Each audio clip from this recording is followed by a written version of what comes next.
Zomo yabi kaunar Yesu jin kansa da alherinsa.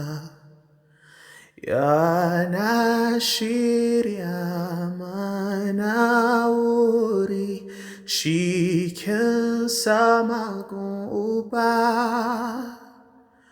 Can a sama wurin Yesu, masu bi za su taru wurinsa.